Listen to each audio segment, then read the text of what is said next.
السلام علیکم ناظرین، میں ہوں آپ کی میزبان عائشہ محمود اور غیر جانبدار میں آپ کو خوش آمدید کہتی ہوں۔ اپنے آج کے پروگرام میں ہم جس خطے کے حوالے سے بات کرنے جا رہے ہیں وہ اپنی قدرتی خوبصورتی، اسٹریٹجک اہمیت اور قربانیوں کی ایک لازوال داستان ہے۔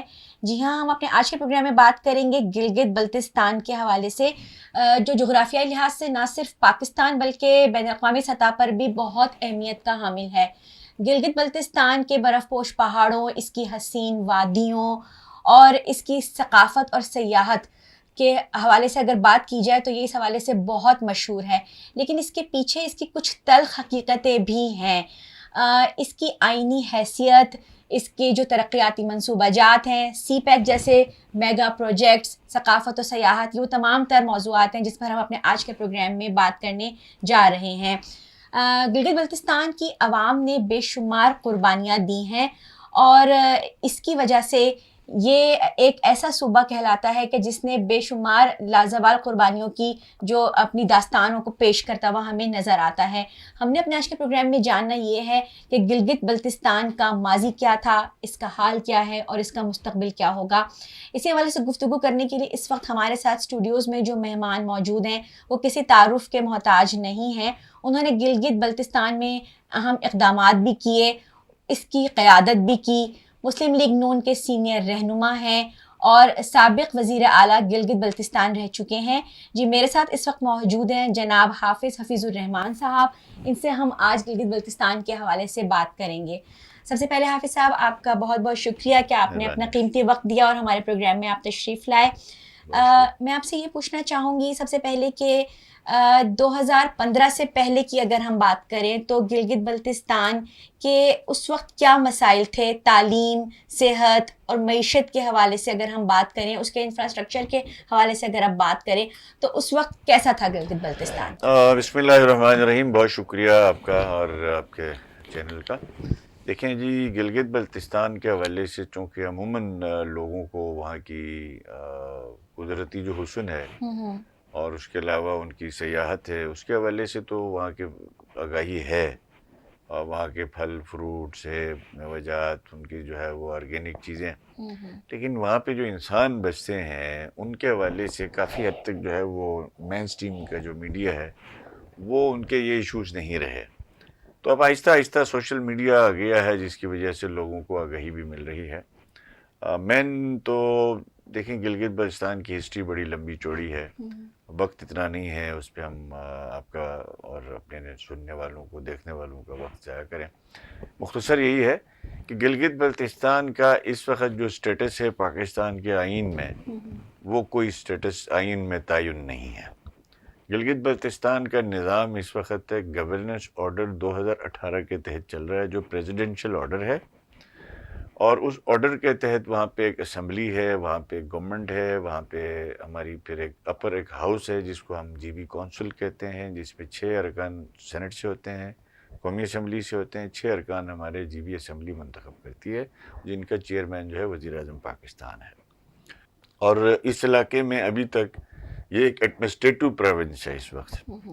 اب ایڈمنسٹریٹو پروونس ہونے کی وجہ سے ہمارا نہ این ایف سی کے اندر کوئی حصہ ہے، نہ ہی ہمارے جو نیشنل انسٹیٹیوشن ہیں جیسے نیشنل اسمبلی ہے، قومی اسمبلی ہے، سینٹ ہے، وہاں پہ بھی ریپرزنٹیشن نہیں ہے۔ تو بیسک بنیادی مسئلہ جو ہے وہ گلگت بلتستان کا جو ہے وہ پولیٹیکل سٹیٹس کا تعین نہ ہونا ہی ایک سب سے بڑا مسئلہ ہے۔ اور یو این ریزولوشن کے مطابق گلگت بلتستان جو ہے وہ مسئلہ کشمیر کا حصہ ہے۔ پاکستان کی جو فارن پالیسی ہے اس فارن پالیسی کے اندر گلگت بلتستان مسئلہ کشمیر کا حصہ ہے۔ اب اس وجہ سے نہ ہمیں آزاد کشمیر طرز پہ ہمارا جو ہے وہ کوئی تعین ہو سکا کہ ہمارا جو اسٹیٹس ایک ریاست کا ہے تو ریاستی نظام ہونا چاہیے، صوبے کا ہے تو صوبے کا نظام ہونا چاہیے۔ اس میں کئی کوتاہیاں ہمارے اپنے لوگوں کی ہیں کہ جو پولیٹیکل ایشوز کے اوپر، آئینی ایشوز کے اوپر کوئی منظم مؤثر آواز وہاں پہ مشترکہ نہیں ہوتی ہے، اس میں ڈویژن ہے بدقسمتی کے ساتھ۔ اب جس کی وجہ سے آپ کے 2009 تک تو جی بی میں جو ہے وہ بیوروکریٹک راج رہا ٹوٹلی، یعنی فیڈرل بیوروکریٹس آ کے وہاں پہ گورننس کرتے تھے۔ انہوں نے بنیادی چیزوں پہ اوپر دھیان نہیں دیا کہ جو آپ کے سوشل اکنامک انفراسٹرکچر کے جو ایشوز تھے وہ کمزور پڑے. 2009 میں ایک 2009 کا آرڈر آیا جس کے تحت پہلی دفعہ جی بی کے اندر ایک چیف منسٹر اور ایک گورنر اور ایک اسمبلی اور پورا ایک سمجھ لیں کہ لوکل گورنمنٹ کا ایک تصور آیا. وہ پہلا ٹرم تھا پیپلز پارٹی کا تھا, اور پیپلز پارٹی کے بارے میں پوری دنیا جانتی ہے کہ ان کے گورننس سے کوئی لینا دینا نہیں ہے, ان کا جو ہے وہ انفراسٹرکچر سے کوئی لینا دینا نہیں ہے. اور 2015 سے 20 تک جب ہماری گورنمنٹ بنی وہاں پہ 2/3 میجورٹی کے ساتھ نواز شریف صاحب کی جماعت کی ان کی قیادت میں, تو ہمارے پاس جو سب سے بڑے چیلنجز تھے وہ یہی تھے کہ ہمارے صوبے میں ہاسپٹلس, چونکہ 700 سے 800 سے 1000 کلومیٹر کے درمیان فاصلہ بنتا ہے اسلام آباد اور گلگت بلتستان کے مختلف علاقوں کا, تو سب سے پہلے ہماری ترجیح یہ تھی کہ گلگت بلتستان میں جدید ترین ہاسپٹل ہیلتھ فیسلٹیز ہوں, چونکہ تعلیم کے لیے تو لوگ امریکہ بھی جا سکتے ہیں, گنجائش ہوئی تو علاج ان کے گھر کے دہلیز پہ جب تک نہ ہو تو بڑا مشکل ہوتا ہے. تو میں جب ہماری گورنمنٹ بنی تھی جی بی میں پورے صوبے میں ایک ایم آر آئی کی مشین نہیں تھی.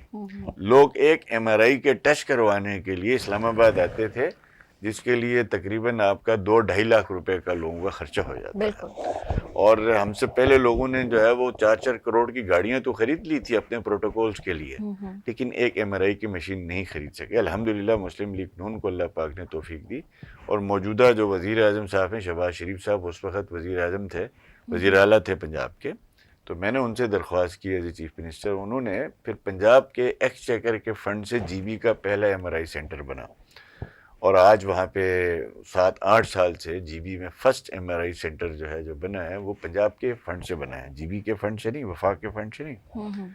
اور اس کے بعد جی بی میں کینسر کے پیشنٹس کا بڑا ایشو تھا. الحمدللہ آج گلگت بلتستان میں ایک اسٹیٹ آف دی آرٹ جو ہے وہ کینسر ہاسپٹل ورکنگ کر رہا ہے اور سروسز دے رہا ہے. ہارٹ کا ہاسپٹل گلگت بلتستان میں نہیں تھا, تو آج الحمدللہ اپنی نواز شریف صاحب کا ہم شکریہ ادا کرتے ہیں, ان کی مہربانی سے تعاون سے آج گلگت بلتستان میں 50 بیڈ کا کارڈیالوجی انسٹیٹیوٹ جو ہے وہ الحمدللہ ورکنگ ہے. اور اس کے ساتھ ساتھ اس خطے کے لیے دوسرے بڑے چیلنجز یہی تھے کہ بھئی آپ کے ہاں جو ہے وہ اگر جو انوائرمنٹ ہے ہماری اس کو ڈسٹرائی کیا جا رہا تھا, اور گندگی جگہ جگہ میں بکھری ہوتی تھی, سالڈ ویسٹ مینجمنٹ کا کوئی نظام نہیں تھا. تو ہم نے گلگت بلتستان میں ہماری گورنمنٹ نے الحمدللہ سالڈ ویسٹ مینجمنٹ کا ایک مربوط نظام وضع کیا, جس کے تحت ہم نے ویسٹ مینجمنٹ کمپنی بنائی, اور اس کے تحت آج 10 کے 10 ڈسٹرکٹس میں 3 ٹائم پہ جو ہے ویسٹ کو میکینیکلی کلیکٹ کیا جاتا ہے, اور ان کے ڈمپنگ سائٹس بنے ہیں. تو آج ٹورسٹ جاتا ہے وہاں کہتا ہے یہاں صفائی ہے, تو صفائی اس طرح نہیں ہوئی, صفائی کے لیے کی گئی ہے اور اس کا نظام دیا گیا. اور دوسرے سائڈ پہ چونکہ ہمارا ڈیزاسٹر پونچ ایریا ہے, تو ہمارے لیے سب سے بڑا مسئلہ یہ تھا کہ آپ کسی ڈیزاسٹر کا ایک ضلع میں کوئی ڈیزاسٹر آئے یا سڑک ہی کٹ جائے تو آپ اس ضلع میں جو ہے وہ ایکسکیویٹر بھی نہیں پہنچا سکتے تھے. تو اس لیے ہم نے نواز شریف صاحب نے الحمدللہ مہربانی کی 1 ارب روپیہ اس وقت جو ہے ہمیں ایکوپمنٹ خریدنے کے لیے دیا. ہم نے ڈیزاسٹر مینجمنٹ کا جو ادارہ ہے اس کو ریسکیو کو اور ڈیزاسٹر مینجمنٹ کو ڈسٹرکٹ سطح پہ لے کے گئے. آج ہر ڈسٹرکٹ کے اندر ہمارا جو ہے وہ تمام وہ جو بنیادی جو فلڈ سے ریلیٹڈ چیلنجز آتے ہیں, جس میں ایکسکیویٹر ہے, رولر ہے, یہ ساری چیزیں ہر ڈسٹرکٹ بیس کر دی گئی ہیں.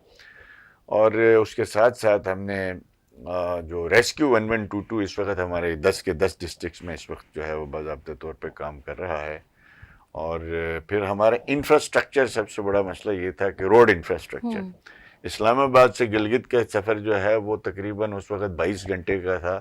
نواز شریف صاحب کے سی پیک کے مرہون منت آپ وہ تقریباً 12 سے 11 گھنٹے کا فاصلہ ہے. آپ کو یہ خبر میں دے سکتا ہوں کہ اگلے 3 سے 4 سال میں رائیکوٹ تھاکوٹ کا پروجیکٹ جو ہے وہ سی پیک میں جو دوبارہ اپروو ہوا ہے اس کی ری الائنمنٹ کمپلیٹ ہونے کے بعد آپ کا اسلام آباد اور گلگت کا سفر جو ہے وہ لگ بھگ جو ہے وہ 8 سے 7.5 گھنٹے کے درمیان بہت کم ہو جائے گا. 84 کلومیٹر مزید فاصلہ کم ہوگا. گاڑی اس وقت 60 کی رفتار الاؤ ہے, تو آپ کو 80 کی رفتار شاید الاؤ ہو جائے گی. تو یہ اس پہ بھی یہ تقریباً 350 ارب کا منصوبہ ہے یہ رائیکوٹ تھاکوٹ ری الائنمنٹ کا. اور اس کے ساتھ ساتھ جیسے ہماری خوبصورت ترین جو ہے وہ المودب کی علاقہ ہے بلتستان, ہمارا پورا ڈویژن ہے, 4 اضلاع ہے. گلگت سے اسکردو تک جو ہے وہ فاصلہ ہمارا تقریباً 9.5 گھنٹے کا سے 10 گھنٹے کا تھا. اب الحمدللہ وہ 2.5 سے 2 گھنٹے کا سفر ہے. بہت بڑا وہ بھی نواز شریف صاحب اچیومنٹ ہے. کی مہربانی ہے کہ انہوں نے ہمیں تقریباً 40 بلین کا اس وقت منصوبہ دیا. اس وقت لوگ اس کو استفادہ کر رہے ہیں. اسی طریقے سے گلگت سے اسلام آباد لنک کرنے کے لیے ہمارے پاس ایک ہی سڑک تھی, وہ بند ہو گئی تو آپ کا رابطہ منقطع ہوتا تھا. تو ہم نے, ہماری جماعت نے نواز شریف صاحب سے اس وقت گزارش کی اور انہوں نے ایک ویژن کا مظاہرہ کرتے ہوئے الٹرنیٹ روٹ گلگت چترال چکدرا سوات, اس وقت اس کا کوئی 80% کام ہو چکا ہے, 20% کام ورکنگ ہے. انشاءاللہ اگلے 1.5 سے 2 سال میں آپ گلگت سے نکل کے آپ چترال جائیں گی, چترال سے چکدرا آئیں گے, چکدرا سے آپ سوات, سوات سے موٹر وے پہ اسلام آباد. صحیح. تو وہ سڑک بھی انشاءاللہ تعالی کمپلیٹ ہو جائے گی. پھر ایک ہمارے مری کی طرز پہ خوبصورت ترین علاقہ ہے نلتر. لوگ جو ہے وہ دنیا, پاکستان کا سب سے بڑا اسکیز کا گراؤنڈ وہیں پہ ہے اور اسکیز کے انٹرنیشنل ایونٹس وہاں پہ ہوتے ہیں, لیکن وہاں سردیوں میں ایکسیس ہی نہیں ہوتی تھی اور گرمیوں میں بھی جو 4 گھنٹے کا فاصلہ ہوتا تھا. الحمدللہ نلتر ایکسپریس وے ہم نے بنایا نواز شریف صاحب کے زمانے میں, اور اس وقت آپ گلگت سے نلتر جائیں گے 0 پوائنٹ تک تو 35 منٹ کا ٹوٹل وہ سفر ہے. تو ایسے بے شمار انفراسٹرکچر کے منصوبے تھے, ادارہ جاتی کام تھا, پارکس تھے, صفائی کا نظام تھا, ریسکیو کی چیزیں تھی, اور الحمدللہ. لیکن میں سمجھتا ہوں کہ وہ منزل نہیں تھی ہماری, وہ شروعات تھی. اب آگے جا کے یونیورسٹیز تھی. ہم نے ایک کیڈٹ کالج بنایا جی بی کی ہسٹری میں, وہ بھی 92 میں نواز شریف صاحب نے بنایا. دوسرا کیڈٹ کالج بھی دیامر میں بنا ہے تو ہمارے ہی دور میں بنا ہے. کوئی تیسرا کیڈٹ کالج نہیں بنا. اور پھر بلتستان یونیورسٹی بنی, کراکلم یونیورسٹی کے ڈسٹرکٹ کیمپسز جو ہے وہ ریجنل بنائے گئے خواتین کی تعلیم کے لیے.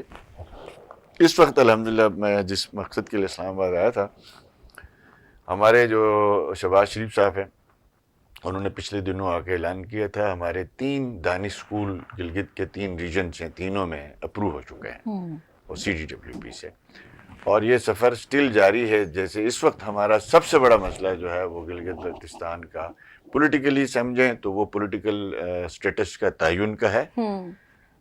جو فیڈریشن کو سوٹ کرتا ہے وہ اب کر دینا چاہیے, بہت دیر ہو گئی ہے. بالکل. جس کی وجہ سے اینٹی اسٹیٹ ایلیمنٹ میں اضافہ ہو رہا ہے, اور ہمارا جو دشمن ہے ہندوستان ازلی, اس کو موقع مل رہے ہیں کہ لوگوں کے جذبات کو ایکسپلائٹ کریں, کیونکہ اس سطح پہ ابھی لوگ نہیں پہنچے.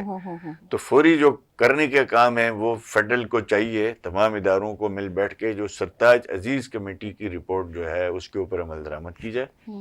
اور سیکنڈ پہ یہی ہے کہ گلگت بلتستان میں اس وقت 22 گھنٹے کی لوڈ شیڈنگ ہے جی, جو ہم نے اپنے دور میں جو منصوبے. اس کی بیسک کی جو لوڈ شیڈنگ اتنی زیادہ ہے 22 گھنٹے آپ کہہ رہے ہیں, اس کی بیسک ریزن کیا ہے؟ میڈم اس کی بیسک ریزن یہ ہے کہ گلگت بلتستان آپ کے نیشنل گرڈ سے لنک نہیں ہے. ٹھیک ہے. کوئی آپ کی نیشنل گرڈ سے 1 میگا واٹ بجلی وہاں نہیں جا رہی ہے. آزاد کشمیر نیشنل گرڈ سے لنک ہے. ٹھیک ہے. اور نہ ہم وہاں سے 1 میگا واٹ نیشنل گرڈ میں دے رہے ہیں. تو ہم ڈسکنیکٹ ہیں, جس طرح کانسٹیٹیوشن میں نہیں ہے اس طرح آپ کے گرڈ میں بھی نہیں ہے. تو گلگت بلتستان میں ہائیڈرو پوٹینشل تو آپ کے پاس تقریباً 20-25 ہزار میگا واٹ کا موجود ہے. اب وہاں پہ یہ بھی آپ سمجھیں کہ پاکستان میں کوئی بھی صوبہ اینول بجٹ میں بجلی کے منصوبے نہیں رکھتا. ہم اپنے اینول بجٹ میں 33 سے 40% پیسہ مختص کرتے ہیں مائکرو ہائیڈلز پہ اور ہائیڈلز پروجیکٹس کے اوپر جو ندی نالوں پہ بنتے ہیں. اور وہ ڈیمانڈ اینڈ سپلائی کے درمیان بہت بڑا گیپ آ گیا ایک اچانک سے نہیں ہے, یہ آنا تھا, یہ اسٹڈی موجود تھی. اس کو سامنے رکھتے ہوئے جو پروجیکٹ نواز شریف صاحب دے کے گیا تھا وہ عمران خان صاحب کے 4 سال کے زمانے میں, اور موجودہ جو ہے وہاں پہ لولی لنگڑی گورنمنٹ بیٹھی ہے, انہوں نے 2020 سے لے کے 2024 تک ان منصوبوں کو بند رکھا, ان کی طرف دھیان نہیں دیا, جس میں تقریباً 280 میگا واٹ کے ہائیڈل پروجیکٹ ہیں. میں آپ کو گنتی کر کے بتا سکتا ہوں. 40 میگا واٹ گلگت ہینزل ہے, 28 میگا واٹ گواڑی ہے, 16 میگا واٹ نلتر فیز 3 ہے, اور اسی طریقے سے بہت سے پروجیکٹس ہیں. وہ پروجیکٹ اگر 4 سال 20 سے لے کے اب ہم نے اپنے دور میں PSDP کا 16 میگا واٹ کے ایک, 8 میگا واٹ کے ایک, 6 میگا واٹ کے ایک منصوبے کمپلیٹ کیے تھے. ان منصوبوں پہ 30% 40% کام ہوا تھا. تو اب انہوں نے 4 سال ضائع کر دیے گئے, جس کی وجہ سے آپ کے 2020-21 یعنی سالانہ پورے GB میں 9 سے 10 میگا واٹ ڈیمانڈ میں اضافہ ہوتا ہے. ٹھیک ہے. آپ نے 20 میں سسٹم میں بجلی 21 میں کوئی شامل نہیں کی، 22 میں کوئی شامل نہیں کی، 23 میں کوئی نہیں کی، 24 میں کوئی نہیں کی، تو آپ 12 میگا واٹ ضرب 5 سال کر دیں تو لگ بھگ یہ 70-80 میگا واٹ کا یہ ایڈیشنل آپ کے پاس ڈیفیسٹ آ گیا. آپ نے سسٹم میں کچھ بھی ایڈ نہیں کیا. تو سردیوں میں مسئلہ یہ آتا ہے ہمارا کہ ہماری جو بجلی کی یہاں سے الٹ سسٹم اس طرح ہے کہ یہاں پہ گرمیوں میں لوڈ زیادہ ہوتا ہے اور ہمارے ہاں سردیوں میں لوڈ زیادہ ہوتا ہے، کیونکہ گیزر آن ہو جاتا ہے، ہیٹر آن ہو جاتا ہے، ہیٹنگ کے لیے لوگ استعمال کرتے ہیں. تو ایک دم پھر ہمارا پرابلم یہ بنتا ہے سردیوں میں ایک پروجیکٹ جو 10 میگا واٹ کا آپ دیتا ہے گرمیوں میں پیک آور پہ، وہ سردیوں میں آ کے وہ 4 میگا واٹ دیتا ہے. پانی کم ہوتا ہے، وہ ندی نالے پہ ہے، وہ ڈیم تو ہے نہیں. تو رن آف دا ریور جو منصوبے شروع کیے گئے وہ کمپلیٹ نہیں ہوئے، اور چھوٹے منصوبے جو بننے چاہیے تھے کمپلیٹ ہونے چاہیے تھے، یا سولر کی طرف دھیان دینا چاہیے تھا یا ونڈ کی طرف، اس طرف انہوں نے ان 4 سالوں میں نہیں دیا. تو ایک گیپ آ گیا. اب آپ کے اس گلگت بلتستان کے اندر اس وقت گلگت میں تقریباً 20 گھنٹے کی لوڈ شیڈنگ ہے، ہنزا میں تقریباً 21 گھنٹے کی لوڈ شیڈنگ ہے. یہ جو 3-4 گھنٹے کی بجلی ہے وہ بھی شہباز شریف صاحب اللہ ان کو جزائے خیر دے، جب وہاں جلسے جلوس ہوئے تو پچھلے ہفتے انہوں نے نوٹس لیا اور ہم سب کو بلایا بٹھایا اور ایک کمیٹی بنائی رانا ثناء اللہ صاحب کی سربراہی میں.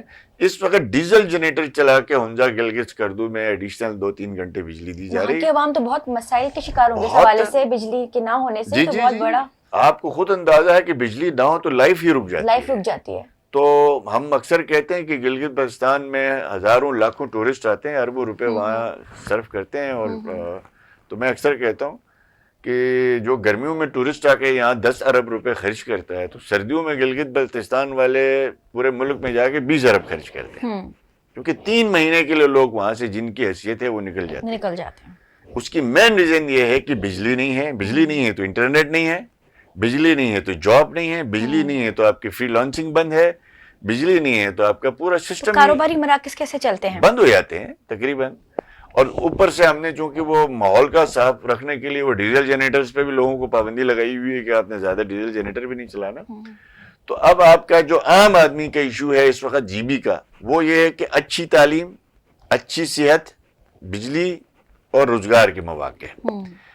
یہ اگر نون لیگ کی گورنمنٹ جو 2020 میں شروع ہوئی تھی، پورے 5 سال میں کوئی دھرنا نہیں، کوئی جلسہ نہیں، کوئی جلوس نہیں، کوئی بدامنی نہیں، کوئی فرقہ وارانہ واقعہ نہیں، اس لیے کہ ایک 2/3 میجارٹی کی گورنمنٹ تھی، فیڈرل اس کو بیک کر رہا تھا، فائنینسنگ دھڑا دھڑ آ رہی تھی، ہم منصوبے لگا رہے تھے. لوگ پورے 5 سال میں الحمدللہ میں اپنے جی بی کے عوام کا شکریہ ادا کرتا ہوں کہ انہوں نے ہم سے بڑا کوآپریٹ کیا، اور فیڈرل گورنمنٹ نے بھی کوآپریٹ کیا.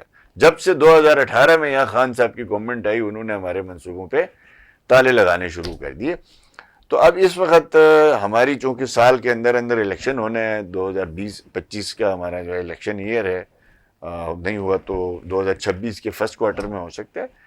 تو ہم منشور بنا رہے ہیں، وہ لوپ ہولز ڈھونڈ رہے ہیں، مستقبل کی منصوبہ بندی کر رہے ہیں.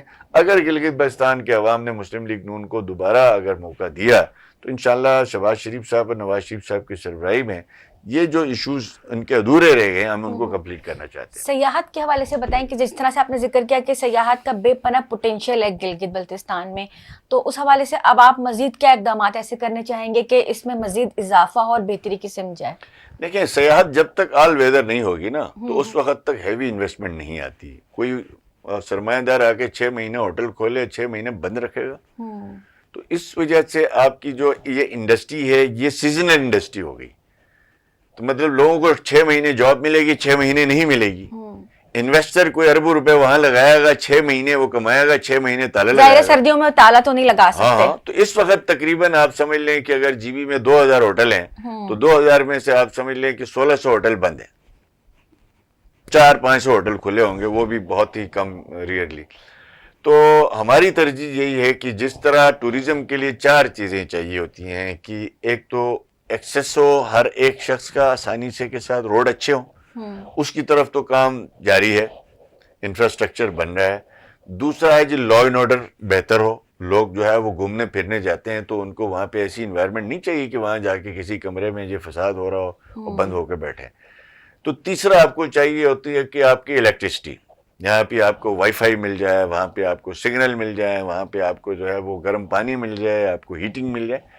تو اب اس میں سے 2 کام تو بہتر ہوئے ہیں. انفراسٹرکچر بن گیا ہے, لا اینڈ آرڈر کسی حد تک الحمدللہ ہمارے ہاں بہتر ہے ملک کے باقی صوبوں کی نسبت, چھوٹے صوبوں کی نسبت.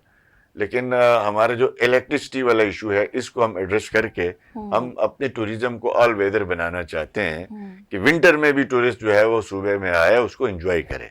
جس طرح سے آپ نے انفراسٹرکچر کی بات کی کہ انفراسٹرکچر پر تو بے پناہ کام ہو رہا ہے اور مزید اس میں آئندہ آنے والے سالوں میں بہتری آتی چلی جائے گی, لیکن ابھی رائٹ ناؤ سرمایہ کاری کی بہت زیادہ ضرورت ہے وہاں پر. اس پر کیا کہنا چاہیں گے؟ دیکھیں, سرمایہ کاری کے لیے مواقع تو ہیں, لیکن سرمایہ کاری کے لیے انوائرمنٹ وہاں پہ تھوڑے سے ابھی چیلنجنگ ہے.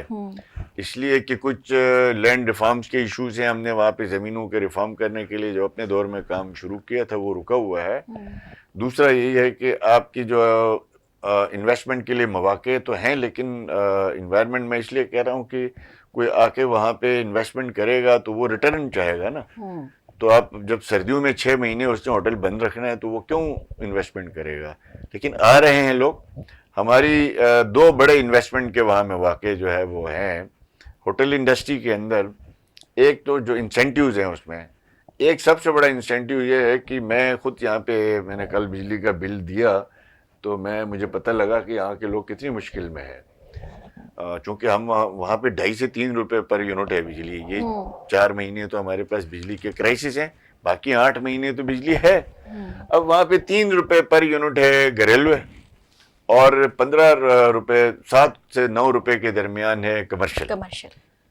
جبکہ یہاں پہ میں نے گھر پہ فلیٹ کا جو ہے وہ میں نے جو بل پے کیا ہے وہ 47 روپے پر یونٹ ٹیکسز کے علاوہ. ٹھیک ہے جی. اور اس کے اوپر جنرل سیل ٹیکس لگا ہوا ہے, اس میں انکم ٹیکس لگا ہوا ہے, اس میں جو ہے ٹیکسز وہ کی تو بھرمار ہے. یعنی 3 کمروں کا فلیٹ کا جو ہے وہ بل میں نے 57,000 روپیہ آج صبح میں نے خود پے کیا. ٹھیک ہے جی. اب ہم نے اپنے لوگوں کو یہ ایجوکیٹ کرنا ہے کہ لوگ پیئنگ کیپیسٹی کی طرف آ جائیں. اب جو خرچہ ہو رہا ہے وہ تو مل جائے نا. تو اس کے لیے بھی سیریس اقدامات کی ضرورت تھی جو ہم نے اپنے دور میں شروع کیے تھے. سمارٹ میٹر, سمارٹ کیبل, اس کی طرف جو ہے وہ کام سفر رکا ہوا ہے. 2 انسینٹیوز جو ہے نا وہ میں جو عرض کر رہا ہوں وہ یہ کہ فرسٹ انسینٹیو تو یہ ہے کہ وہاں پہ ٹیرف جو ہے وہ اتنا اچھا ہے کہ یہاں پہ ہوٹل والے کو 86 روپے پہ بجلی پر یونٹ مل رہا ہے, وہاں پہ آپ کو 9 روپے پہ مل رہا ہے. جو مل رہا ہے کا فرق ہے. ٹھیک ہے, کافی فرق ہے, بہت فرق ہے نا. یعنی 100 روپے اور 10 روپے کا فرق ہے. ٹھیک ہے جی. ایک تو یہ بڑا انسینٹیو ہے. فیوچر میں کتنی ہوگی, 10 روپے ہوگی, 20 روپے ہوگی, 25 روپے ہو جائے گی. یعنی آپ کو پر یونٹ کے پیچھے ہی 10 روپے 50 روپے کا فرق نظر آ جائے گا. دوسرا بڑا انسینٹیو یہ ہے کہ گلگت بلتستان میں اس وقت کوئی ڈائریکٹ ٹیکسیشن نہیں ہے, نہ وفاق کی طرف سے نہ صوبے کی طرف سے. تو اب یہاں پہ ایک ہوٹل روم آپ بک کرواتے ہیں تو آپ 20,000 روپے اس کا جو ہے وہ آپ بیڈ چارجز دیتے ہیں تو 5,000 روپے اس کا GST پے کرنا ہوتا ہے. تو آپ کو یہ ٹیکس وہاں پہ نہیں ہے. تو یہ 2 انسینٹیوز کی وجہ سے بہت زیادہ وہاں ہوٹل بنے ہیں, بن رہے ہیں, لوگوں نے زمینیں بھی خریدی ہیں. ہمارا نیکسٹ جو ہے وہ جو سب سے زیادہ میں سمجھتا ہوں کہ جو چیلنج ہے وہ مائننگ کا شعبہ ہے.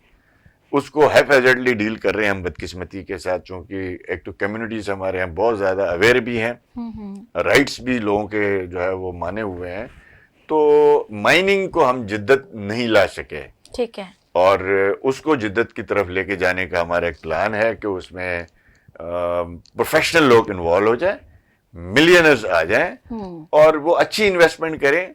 اور جو دیسی ٹائپ کا جو مائننگ ہوتی ہے کہ ایک پتھر نکال کے 100 جو ہے بلاسٹنگ کر کے خراب کیا جا رہا ہے, وہ ایک بڑا چیلنج ہے, اس کی طرف ہم دیکھ رہے ہیں. جی ناظرین, ہماری گفتگو چل رہی ہے. سابق وزیر اعلیٰ حفیظ الرحمان صاحب سے, گلگت بلتستان سے ان کا تعلق ہے. گفتگو کا سلسلہ شروع کرتے ہیں حفیظ الرحمان صاحب سے جو کہ سابق وزیر اعلیٰ رہ چکے ہیں گلگت بلتستان کے. سر, آپ سے پوچھنا چاہوں گی کہ پرنس آغا خان صاحب ابھی دنیا سے رحلت فرما چکے ہیں اور ان کی گلگت بلتستان کے حوالے سے کافی کاوشیں ہیں, تو اس پر تھوڑی سی روشنی ڈالیے. دیکھیں, یہ جو پرنس کریم آغا خان صاحب ہیں, ان کی خاندان کی پاکستان کے لیے بھی بڑی کنٹریبیوشن ہے. آپ کو شاید بہت سے دوستوں کو معلوم نہیں ہوگا کہ جس مسلم لیگ کو ہم اس کے ورکر ہیں, وہ اس مسلم لیگ کا جو پہلا صدر ہے نا آل انڈیا مسلم لیگ کا, سر سلطان محمد شاہ صاحب تھے, جو ان کے دادا تھے. اور جو پہلی آپ کی علمی درسگاہ بنی تھی علی گڑھ، سر سید کو 30 لاکھ روپے اس وقت جو ہے وہ لوگوں سے ڈونیشن لے کے دیے تھے اور آپ کی علی گڑھ یونیورسٹی بنی، اور آل انڈیا مسلم لیگ کے وہ پہلے صدر بھی رہے۔ پاکستان بننے کے بعد جو آپ کو فائنینسز چاہیے تھے سب سے زیادہ جو ہے مدد بھی انہوں نے کی ہے۔ اور یہ جو موجودہ جو 88 سال کی عمر میں ان کے 49ویں امام جو ہے وہ دنیا سے رحلت فرما گئے ہیں، اس پہ ہمارا پورا پاکستان غمزدہ ہے، اور پورا عالم اسلام کے اندر یہ ایک ایسی معتدل شخصیت تھی۔ مجھے اتفاق یہ ہوا کہ 20-25 سال سے وہ کبھی گلگت بلتستان نہیں آئے تھے، اور مشرف کا پورا زمانہ گزر گیا، زرداری صاحب کا زمانہ گزر گیا، تو لوگ نواز شریف صاحب سے ایک ڈیمانڈ کرتے تھے کہ ہمارے امام صاحب کو گلگت بلتستان کی دعوت دی جائے۔ تو الحمدللہ نواز شریف صاحب نے یہ پھر ریکویسٹ کی، ان کی ذاتی دوستی تھی نواز شریف صاحب کے ان کے ساتھ، اور وہ آئے ہمارے دور حکومت میں، ہم نے ان کو ہوسٹ کیا گلگت بلتستان میں، ان کا دیدار ہوتا ہے، دیدار عام جو ہے۔ اس کے بعد ان کے جو ادارے ہیں پرنس کریم آغا خان کے، وہ ایک ڈیولپمنٹ اورینٹڈ ہیں، نان وائلنس لوگ ہیں، کسی قسم کے فرقہ وارانہ جھگڑوں میں نہیں پڑتے، نہ تو کسی مذہب کو یہ برا بلا کہتے ہیں، اور ٹوٹل ڈیولپمنٹ اورینٹڈ ہیں، خاص طور پر جو وہ علاقے جہاں پہ غربت کی شرح بہت زیادہ گری ہوئی ہے۔ کمیونٹی پارٹیسپیشن ہمارے ہاں انہوں نے سکھایا ہے، کمیونٹی آرگنائزیشن انہوں نے سکھایا ہے، اور ایسے ادارے بنائے ہیں کہ ہم نے گورنمنٹ نے میرے اپنے دور میں تقریباً 2.5-3 ارب کے منصوبے ہم نے ان کے اداروں کے ساتھ مل کے پبلک پرائیویٹ پارٹنرشپ کے تحت کمپلیٹ کیے۔ پینے کے صاف پانی کے منصوبے، جو ہے زمینوں کو آباد کرنے کے منصوبے، فارم ٹو مارکیٹ ایکسیس کے جو منصوبے۔ تو گلگت بلتستان کے حوالے سے ان کی جو ہے وہ تعلیمی لحاظ سے بھی بڑی خدمات ہیں، ان کے اپنے ڈی جے اسکولس ہیں، اور ان کے جو ہے وہ ہاسپٹلس اچھے ہیں، ماشاءاللہ بہتر ہیں، اور وہ کمیونٹی کے لیے بہت زیادہ ان کے ویلفیئر اقدامات ہیں، جی بی کے لیے اوورال ٹریڈنگز وغیرہ، فیسلٹیز وغیرہ۔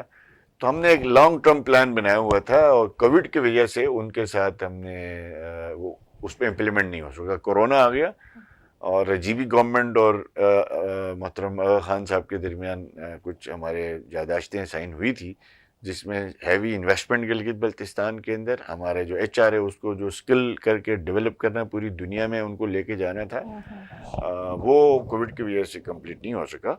تو آج تقریباً میں سمجھتا ہوں پاکستان کا ہر شخص جو ہے وہ عالم اسلام کے اندر، چاہے آپ کی نیروبی ہو، کینیا ہو، اور جہاں وہ علاقے تھے نا آپ کے جہاں کوئی نہیں جاتا تھا، وہاں انہوں نے جا کے کمیونٹیز کی ہیلتھ، ایجوکیشن اور ان کی غربت کی کمی لانے کے لیے بھرپور کردار ادا کیا، اور آج تک ہم نے ان سے کوئی وائلنس والی بات نہیں سنی ہے۔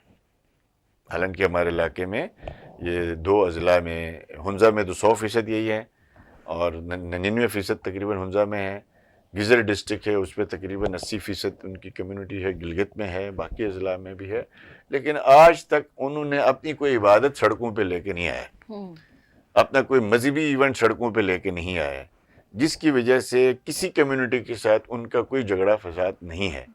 تو میں سمجھتا ہوں ایک رول ماڈل شخصیت تھے، اور آگے بھی ہم توقع رکھتے ہیں کہ اسی کو وہ جاری و ساری رکھیں گے۔ گلگت بلتستان کی آئینی حیثیت کی اگر ہم بات کریں تو آپ کے خیال میں اس کو باقاعدہ طور پر جی بی کو ایک صوبہ بنایا جانا چاہیے۔ ہماری حکومت اس حوالے سے، ہماری جتنی بھی اب تک حکومتیں آئی ہیں اس حوالے سے سنجیدہ نظر نہیں آتی ہیں ہمیں، تو کیا یہ مسئلہ سیاسی مفادات کا شکار ہوا ہوا ہے؟ دیکھیں، سنجیدہ شاید سب کوشش کرتے ہیں، لیکن اس ملک میں پولرائزیشن اتنی کر دی گئی ہے نا۔ دیکھیں، نواز شریف صاحب کے دور میں اس پہ بڑی سنجیدہ کوشش شروع ہوئی، سرتاج عزیز کمیٹی بنی، جو وزیر خارجہ تھے ان کے انڈر میں کمیٹی بنی، پہلی دفعہ گلگت بلتستان میں اس کی ریپرزنٹیشن رکھی گئی، چیف منسٹر کو اس کا جو ہے ممبر بنایا گیا۔ اس کے علاوہ اس میں D G I S I تھا، ڈی جی ایم آئی تھا، ڈی جی ایم او تھا، فارن آفس تھا، وزارت امور کشمیر تھا، فیڈرل لا منسٹری تھی، ہم سب بیٹھے ہیں، 2-1.5 سال ہم نے کام کیا، ایک سنجیدہ قسم کی کوشش تھی۔ اور اس دوران چونکہ ہماری جو جنرل باجوہ صاحب وغیرہ یہاں پہ تھے، اور آصف غفور جیسے لوگ فوج میں بیٹھے ہوئے تھے، انہوں نے اینڈ ٹائم پہ آ کے نواز شریف صاحب کی جو ڈسکوالیفیکیشن ہوئی، جس کی وجہ سے اس کے اوپر 100% امپلیمنٹیشن نہیں ہو سکی۔ اب اس مسئلے کو اس طرح سمجھیں کہ یہ معاملہ پارلیمنٹ میں جانا ہے، حکومت کی نے حل نہیں، حکومت یہ کر سکتی تھی، آرڈر دے کے، اختیار دے کے، منصوبے دے سکتی، وہ حکومتیں دے رہی ہیں۔ اب پارلیمان سے مراد یہ ہے کہ آئین کے اندر 2/3 میجورٹی کے تحت آپ نے آئین میں امینڈمنٹ کرنی ہے. اس امینڈمنٹ کے لیے آپ کو 2/3 میجورٹی چاہیے. حکومت اور اپوزیشن جب تک گلگت بلتستان کے مسئلے میں ایک نہیں ہوں گے ہمارا اسٹیٹس کا تعین ممکن نہیں ہے. اس لیے کہ گلگت بلتستان کو ہمارے جو ہے وہ پاکستان کے جو ہے بڑوں نے 70 سال پہلے مسئلہ کشمیر کے ساتھ جوڑ دیا. آج اگر آپ اس سے وڈراول لیتے ہیں تو آپ پورے کشمیر کے ایشو سے آپ وڈراول لیتے ہیں, آپ جی بی کے اسٹیٹس. تو اس کا ایک درمیانہ حل سرتاج عزیز کمیٹی نے نکالا, وہ یہ تھا کہ گلگت بلتستان کو مسئلہ کشمیر کے حل تک آپ اس کو انتظامی طور پر نہیں بلکہ آئینی طور پر لیکن مشروط, اس کو کہتے ہیں Gilgit Baltistan special constitutional province, یعنی ایک اسپیشل پروونس. آرٹیکل 1 کے تحت نہیں ہوگا, 257 میں ترمیم کرنی آئین کے. اب اس کے لیے اس وقت پی ٹی آئی نے ساتھ نہیں دیا. میں خود جو ہے شاہ محمود قریشی صاحب آج بھی حیات ہیں, مجھے ایز اے چیف منسٹر میں ان کے پاس گیا, میرے ساتھ 2-3 فیڈرل منسٹر گئے کہ یہ بل پارلیمنٹ میں آ رہا ہے آپ سپورٹ کریں. خورشید شاہ صاحب آج بھی حیات ہیں, پیپلز پارٹی کے تھے, اپوزیشن لیڈر تھے, ہم ان کے پاس گئے یہ بل گورنمنٹ لانا چاہتی ہے آپ ساتھ دیں. انہوں نے کہا نہیں جی ہم نہیں دے سکتے. اس کے بعد عمران خان صاحب نے جو ہے وہ ڈرامے کیے گلگت بلتستان کے حوالے سے, جنرل باجوہ اور فیض اور انہوں نے مل کے کہ جی ہم کل صبح بنا رہے ہیں پرسوں بنا رہے ہیں.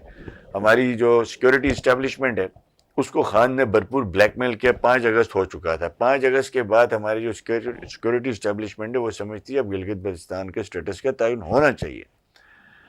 اب 5 اگست کے بعد جنرل باجوہ صاحب نے خان کو کہا کہ آپ صبح بنائیں گے. جی بالکل ٹھیک ہے, پہلے میری جی بی میں گورنمنٹ بنواؤ. میں تب وہاں اس کی پارٹی ہی نہیں تھی, سرے سے اس کی جماعت کا اسٹرکچر نہیں تھا. 2020 میں جناب اچانک وہاں پہ پی ٹی آئی بنائی جاتی ہے اور ریاستی طاقت کے اوپر بنائی جاتی ہے اور ساتھ ساتھ جو ہے وہ کمٹمنٹ جو ہے وہ لی جاتی ہے. خان صاحب لیتا ہے کہ جی بی میں میری گورنمنٹ بناؤں, وہاں اسمبلی سے ریزولوشن کرواؤں گا, پھر میں اس کو پارلیمنٹ میں لے کے جاؤں گا. جب گلگت بلتستان میں جیسے تیسے پی ٹی آئی کی ایک اتحادی حکومت بن گئی, آزاد امیدوار 8-10 لا کے جیسے تیسے بنائی گئی, نہیں سو بنائی گئی. اس کے بعد جب خان کو کہا کہ اب آپ پارلیمنٹ میں لے کے جائیں تو اس نے کہا کہ جی مجھے آزاد کشمیر سے ایشو آ رہا ہے, لہٰذا آپ آزاد کشمیر سے بھی اس مسئلے کو حل کرنے کے لیے مجھے وہاں بھی مینڈیٹ چاہیے. جب آزاد کشمیر میں بھی ان کو مینوپولیٹ کر کے گورنمنٹ بنا کے دی گئی, اس کے بعد خان نے یہ کہا کہ اب یہ قرارداد اپوزیشن لے کے آئے, میں نہیں لے کے آتا, کیونکہ اس شخص نے گلگت بلتستان کے ساتھ بھی ظلم کیا اور ریاست کے ساتھ بھی ظلم کیا اور پورا جو کنسنسس ایک بلڈ ہوا تھا اس کو اس نے تباہ و برباد کر کے رکھ دیا. آگے ہماری کوشش ہے انشاءاللہ تعالی پاکستان میں جتنی بھی سیاسی جماعتیں ہیں ہم ان سب کے پاس جانا چاہتے ہیں, ان سے گزارش کرنا چاہتے ہیں کہ آپ لوگ پارلیمان میں اپنا کردار ادا کریں. اب گلگت بلتستان میں اگر آپ اس علاقے کو اگر آپ کوئی آئینی ڈھانچہ دیا جاتا ہے پاکستان کے آئین کے امبریلا میں, تو یہاں کی جو اپوزیشن ہوگی وہ اس حکومت کے خلاف سڑکوں پہ آئے گی کہ انہوں نے کشمیر فروشی کی ہے. یہاں مسئلہ یہ ہے کہ ہماری سیاسی جماعتوں کا حکومت میں ہوتے ہیں تو بیانیہ کچھ اور ہوتا ہے, اپوزیشن میں ہوتے ہیں تو بیانیہ کچھ اور ہوتا ہے, چینج ہو جاتا ہے. یہ نہیں ہونا چاہیے. کچھ نیشنل سیکیورٹی کے ایشوز ہیں اس کے اوپر ہمارا بیانیہ ایک جیسا ہی ہونا چاہیے, ایک پالیسی ہونی چاہیے, ایک ہونی چاہیے. ٹھیک ہے, باقی گورننس کے ایشوز پہ ہمارا گورننس کا طریقہ کار اور ہے, پیپلز پارٹی کا اور ہے, تحریک انصاف کا کچھ اور ہو سکتا ہے, لیکن اس ملک کے جو نیشنل سیکیورٹی سے ریلیٹڈ جو چیزیں ہیں نا اس پہ ہمیں سیم ہونی چاہیے, وہ نہیں ہو رہی ہے. اچھا, آپ نے جیسے کشمیر کے حوالے سے بات کی ہے تو مسئلہ کشمیر کی اگر ہم بات کریں تو گلگت بلتستان کیا اس کا حصہ ہے یا اس کا بنیادی فریق ہے؟ کیونکہ اگر مسئلہ کشمیر کو حل کیا جاتا ہے اور اگر یہ مسئلہ حل ہوتا ہے تو پھر آپ گلگت بلتستان کی کیا حیثیت رکھتے ہیں؟ کیا گلگت بلتستان کے عوام کو بھی خود ارادیت کا حق نہیں ملنا چاہیے؟ دیکھیں, میں جو عرض کر رہا ہوں نا, جو سرتاج عزیز کمیٹی کی جو رپورٹ کی ہم بات کر رہے ہیں اس پہ پاکستان کے تمام اداروں کے اسٹیک ہولڈرز کے سائن ہیں. اس میں گلگت بلتستان کے عوام کو ایک provisional constitutional special province offer کی گئی ہے اور اس میں 3 نیشنل اسمبلی کی سینٹ کی سیٹیں ہیں اور وہ مشروط کر دی گئی ہیں. مشروط کس سے کہ جب بھی ریاست جموں کشمیر میں رائے شماری ہوگی تو گلگت بلتستان کے عوام بھی اس رائے شماری میں حصہ لیں گے ایز اے مسئلہ کشمیر کا حصہ ہونے کے ناطے.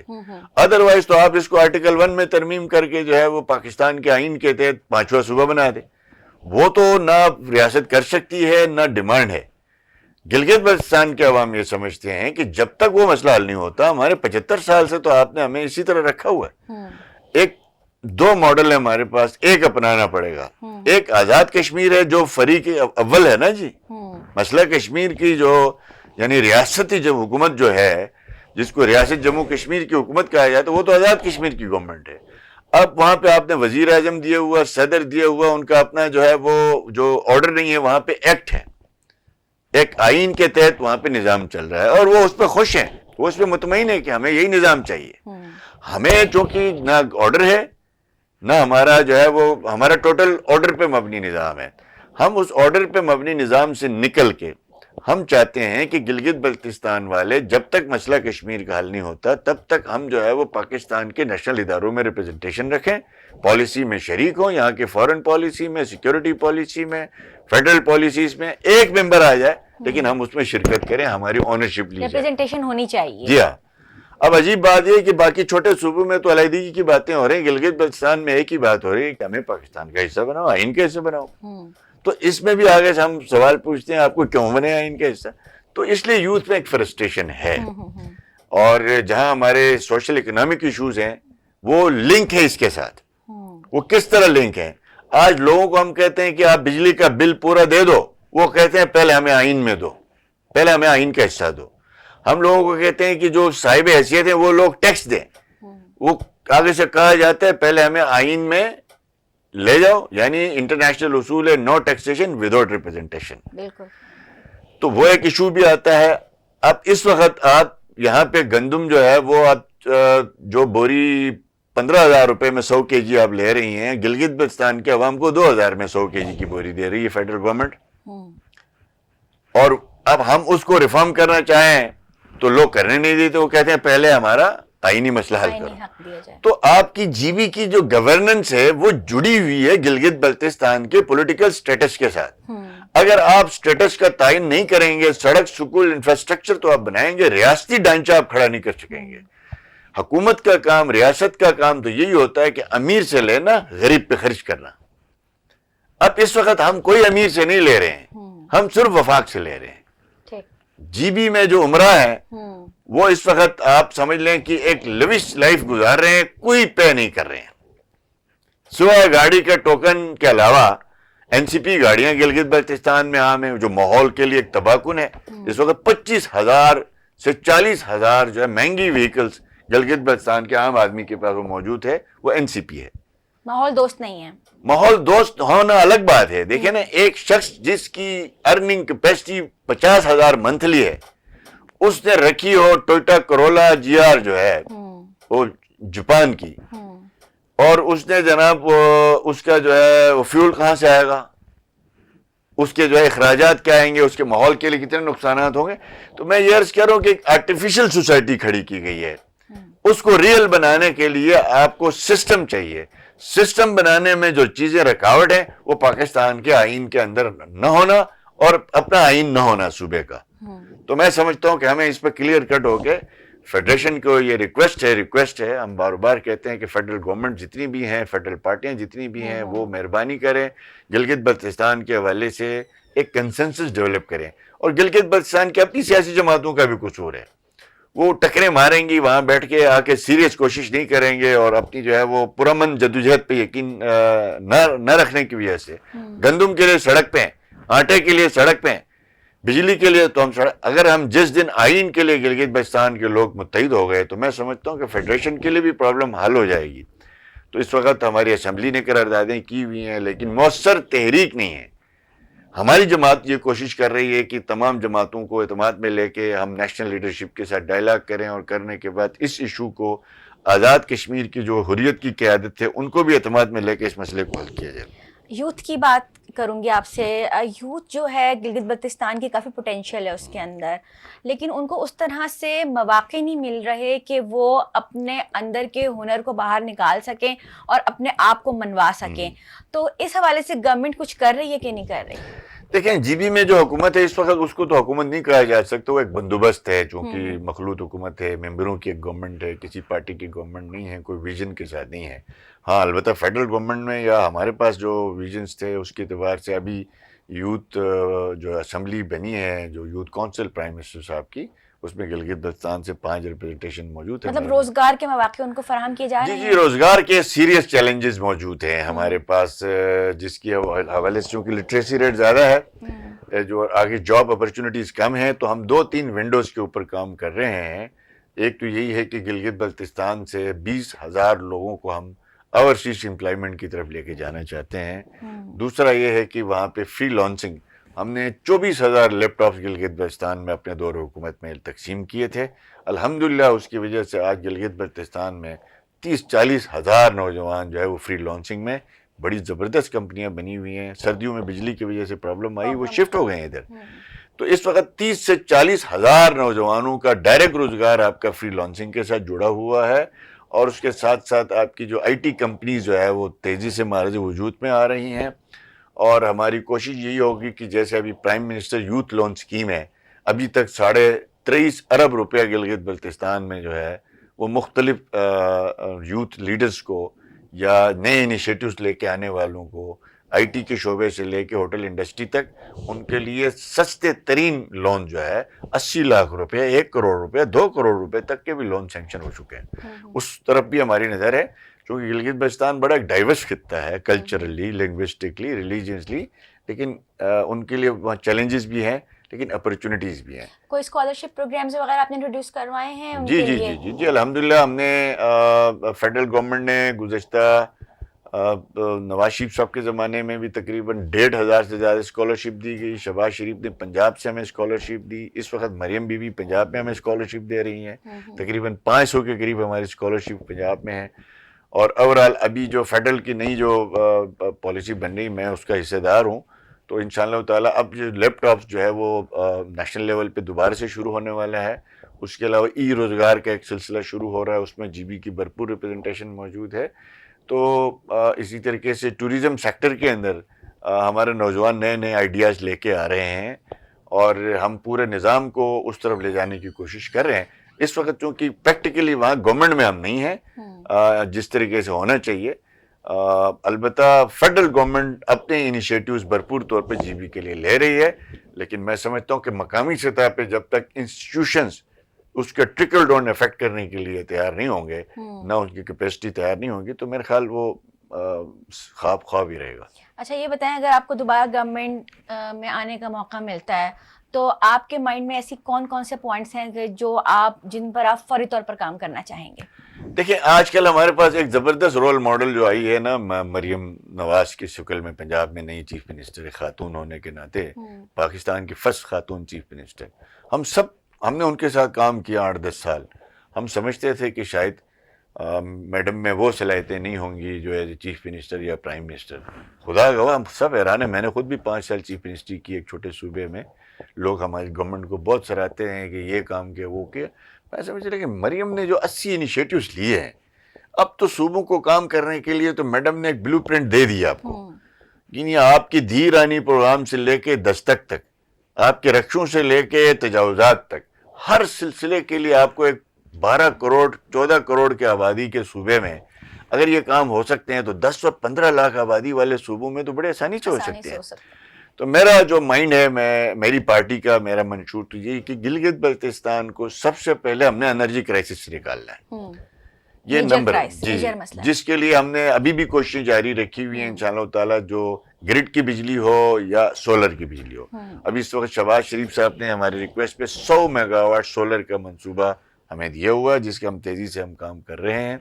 اور انشاءاللہ تعالیٰ اگلے 1 سال تک یہ 100 میگا واٹ سولر والی بجلی بھی آ جائے گی. اور اس کے ساتھ ساتھ ہوم سولوشن ہم جو پنجاب میں دی گئی ہے مریم نے, آپ گھروں کو جو ہے وہ سبسڈائز لون دیں گے, وہ اس کے گھر کے اندر جو ہے وہ سولر لگے, بل کی شکل میں وہ سولر کا وہ پیک کیا کریں گے. اس کے لیے بھی ہم نے ایک ماڈل تیار کیا ہوا ہے. یعنی فرسٹ ترجیح یہی ہے کہ انرجی کرائسس سے ونٹر سمر دونوں میں جی بی کو نکالنا ہے, اس کے بغیر ہم آگے نہیں جا سکتے. دوسرا ہمارا جو ہے وہ ترجیح یہی ہے کہ جو ہیلتھ سیکٹر کے اندر ہم نے کچھ ریفارمز کیے تھے وہ ادھورے رہ گئے ہیں. یعنی آپ نے جو ٹارگیٹڈ مریضوں کو آپ نے ان کا علاج فری کرنا ہے، چاہے ان پہ خرچہ کتنا ہی کیوں نہ ہو. میں نے اپنے دور میں اس وقت جو ہے نا ہائی کاسٹ جو علاج تھا اس کے لیے 50 کروڑ روپے کا انڈومنٹ فنڈ بنایا تھا. اس وقت آپ شفا میں چلے جائیں، آپ یہاں پہ نوری میں چلے جائیں، آپ انٹرنیشنل میں چلے جائیں، آپ جتنے اسلام آباد کے بڑے ہاسپٹل میں چلے جائیں، جی بی کے مریض نظر آئیں گے، اور ان کو 80 لاکھ 90 لاکھ روپے جو پے ہو رہے ہیں نا وہ ہمارا بنایا ہوا انڈومنٹ فنڈ سے پے ہو رہا ہے. تو اس کو ہم بڑھانا چاہتے ہیں، 5-10 ارب روپے تک اس کا انڈومنٹ فنڈ بنانا چاہتے ہیں. خدا نخواستہ کوئی کینسر پیشنٹ ہے، ٹرانسپلانٹ کا کسی کا ایشو ہے تو لوگ زمینیں بیچنے پہ آتے ہیں. اس وقت گلگت بلتستان کے تقریباً 90% جو مریض ہیں کینسر کے، کارڈک کے اور ٹرانسپلانٹ کے، ان کے اخراجات ہمارے اس انڈومنٹ فنڈ سے اٹھائے جا رہے ہیں، لیکن وہ ناکافی ہے. اس کو ہم آگے بڑھانا چاہتے ہیں. اور اس کے ساتھ ساتھ ایجوکیشن، جو ہماری پرائمری ایجوکیشن ہے، بنیادی ایجوکیشن ہے، اس کے اندر کچھ فنڈامنٹل ریفارمز کی ضرورت ہے تاکہ جو نسلیں ہماری تیار ہو رہی ہیں وہ فیوچر میں لیڈرشپ کا رول ادا کریں، اور ان کو ٹیوشن پڑھنے کی ضرورت نہ پڑے، ان کو اسکول کے اندر ہی وہ ساری چیزیں مہیا کی جا سکیں. تو اس کے ساتھ ساتھ ہم یہی چاہتے ہیں کہ پیس، جو ہارمنی ہے، اس کو ہم قائم و دائم رکھیں، جس طریقے سے الحمدللہ جی بی کے لوگ پرامن ہیں، اور جو اچھے ادارے ہیں نیشنل، اور ان سب کے ساتھ کوآرڈینیشن کی جائے. تو گلگت بلتستان کو آسانی، پھر سب سے مشکل ترین کام ہے جو ہم کرنا چاہتے ہیں، گلگت بلتستان کی جو اکانومی ہے جو انڈاکومنٹڈ ہے، گلگت بلتستان کی جو زمینیں ہیں وہ انڈاکومنٹڈ ہے، گلگت بلتستان میں جو انکم اور اخراجات کا جو بیلنس ہے وہ اڑا ہوا ہے. تو اس کو ہم ٹھیک کر کے ہم چاہتے ہیں کہ گلگت بلتستان کی ٹوٹل اکانومی ڈاکومنٹیشن کی طرف لائی جائے، اور وہ ڈاکومنٹیشن جو ہے وہ مینول نہ ہو، وہ کمپیوٹرائز ہو. کون کتنا کما رہا ہے یہ تو پتہ چلے کہاں سے کما رہا ہے. پروگرام کے آخر میں ایک چھوٹا سا میسیج گلگت بلتستان کے عوام کو، خصوصاً نوجوانوں کو دینا چاہیں تو مختصراً کیا دیں گے؟ میں بس یہی گزارش کروں گا، گلگت بلتستان کے نوجوانوں میں بڑا پوٹینشل ہے، اور میں گزارش یہ کروں گا نفرتوں سے باز آئیے گا، اور ہیٹ سپیچز سننا اور کرنے سے میری گزارش ہوگی یہ کسی قسم کے کام کی نہیں ہے. گالم گلوچ سے آپ الحمدللہ ہمارے صوبے میں یہ کلچر تو نہیں ہے، اور محبت سیکھیں اور لوگوں سے رابطے بڑھائیں، اپنی بات دلیل سے کریں، اپنی بات دلیل سے سمجھائیں، اور ایک دوسرے کے حقوق کا خیال رکھیں تاکہ ہم بڑے حقوق کی بات کر سکیں. اور مذہبی تقسیم سے باز رہنے کی کوشش کریں. نفرت انگیز لٹریچر اپنے سوشل میڈیا یا مختلف ذرائعوں سے استعمال کر کے ہیرو بننا یا اپنے آپ کو جو ہے وہ ممتاز کرنے کی کوشش کرنے مناسب نہیں ہے. آپ ہیرو بنیں، آپ کیٹوب سر کریں، آپ ہیرو بنیں، آپ ایجوکیشن میں نام پیدا کریں، ہیلتھ میں نام پیدا کریں، ڈاکٹرز بنیں، انجینئرز بنیں، کپتان بنیں، ملک کے لیے قربانی دیں، جی بی کے لیے دیں. ادروائز الحمدللہ میں فخر ہے اپنے گلگت بلتستان کے نوجوانوں پہ جو ٹالریٹ کرتے ہیں، ایک دوسرے کو سنتے ہیں، برداشت. آگے کے لیے ہمیں خطرات ہیں، ان خطرات کو سامنے رکھتے ہوئے صرف آپ نے امن قائم رکھنا، انشاءاللہ تعالی باقی چیزیں آپ کے دروازے پہ آنی شروع ہو جائیں گی. جی ناظرین، ہماری سابق وزیر اعلیٰ گلگت بلتستان جناب حافظ حفیظ الرحمان صاحب سے بہت زبردست گفتگو رہی، اور انہوں نے بڑے مدلل انداز میں اپنے خیالات کا اظہار کیا. گلگت بلتستان ایک پوٹینشل سے بھرپور خطہ ہے، لیکن اس کے مسائل بھی اتنے ہی زیادہ سنگین ہیں.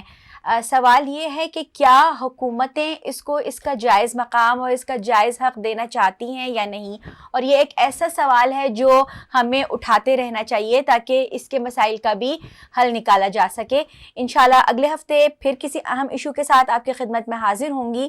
جب تک کے لیے عائشہ محمود کو اجازت دیجیے. اللہ حافظ.